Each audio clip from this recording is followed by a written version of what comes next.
reparar. Quem nunca reparou em algo ou em alguém?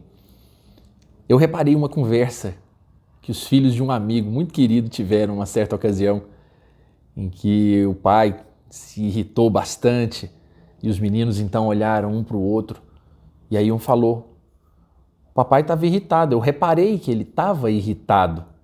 E o outro completou: "Mas a gente não podia fazer nada, tio. Ele estava bravo mesmo." Naquele dia eu fiquei pensando de verdade no significado da palavra reparar. E depois de estudar e ler um pouco a respeito da própria palavra, eu vi que existe aquele significado tradicional em que nós, na verdade, reparamos em algo, em alguém, em alguma coisa. Esse sentido da transitividade indireta mostra que a gente estava atento, ligado, prestando atenção em alguma coisa. Mas também tem outro significado, né, comum de reparar algo. Reparar no sentido agora de corrigir, consertar, arrumar de alguma forma. E nesses dois sentidos, olhando uma e outra coisa, comecei a prestar atenção então e perceber o quanto nós estamos sempre reparando naquela pessoa, especialmente, olhando com muita atenção detalhes, defeitos, forma de proceder. E queremos muitas vezes repará-las, corrigi-las, consertá-las, melhorá-las. Então temos uma habilidade incrível de reparar no outro e querer reparar o outro, de observar, notar o engano, perceber o equívoco e ter a certeza de que há ali as ferramentas e a forma então de corrigir, se não tenho, pelo menos de criticar, e muitas vezes até sendo malévolo ou cruel nesse sentido.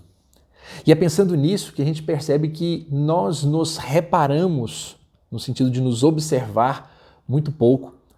Nos períodos em que tenho visto tantas pessoas de quarentena, nós mesmos tivemos aqui a oportunidade, no meio dessas novas etapas de enfrentamento que estamos passando, quantas vezes a doença, a dor, a dificuldade, a quarentena é que nos faz, na verdade, parar um pouco e fixar a atenção, notar coisas que antes não notávamos.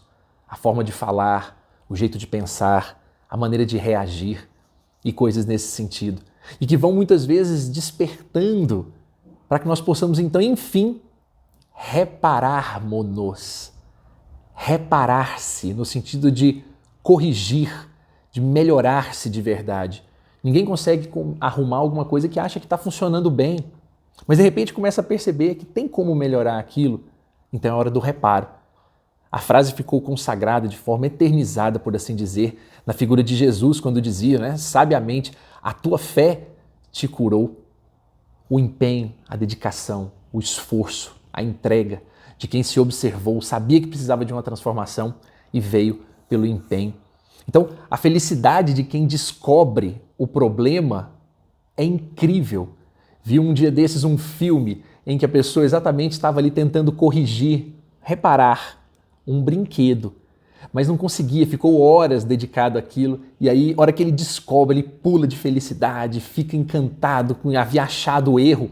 E aí a pessoa pergunta: "Tá, e como é que você vai arrumar agora?" E ele diz: "Eu não tenho a menor ideia ainda, mas agora eu já sei para onde eu vou e o que eu vou, onde eu vou corrigir." Então isso é espetacular, se formos pensar para nós também, como é bom a gente descobrir onde estávamos enganados na forma de agir, de reagir, de fazer as coisas e começar um trabalho de correção. O orgulhoso que descobre isso, o avarento que descobre isso, o maledicente, o cruel, cada um de nós, nos nossos defeitos, quando descobrimos, vamos então para a fase do reparo. Então é reparando em nós que temos a chance de reparar-nos. Mas sem saber isso, sem notar, sem prestar atenção em nós, dificilmente vamos fazê-lo. Então a habilidade fica sempre transferida para outro, quando estamos reparando no outro e querendo, erroneamente, transformá-lo pelos nossos meios. Sabe a criança que já sabia naquela ocasião: eu reparei que o papai estava nervoso, mas a gente não podia fazer nada. A gente não podia repará-lo, poderia encaminhá-lo. E aí sim, a medicina, as terapias, os medicamentos, os pais que educam os filhos, podem indicar caminhos, podem mostrar o caminho e a direção, mas o reparo efetivo, a correção efetiva é dentro de nós, como Jesus já dizia, a tua fé te curou, a tua fé te transformou. O convite do Doce de Leite para que nós possamos pensar num mundo um tanto mais doce, no sentido real da palavra, de fazer o melhor. Reparemos em nós, observemos com atenção nós mesmos e reparemo-nos, corrijamo-nos, procuramos aos poucos identificar e transformarmos-nos para sermos mais doces. Um forte abraço a todos e uma excelente semana para cada um.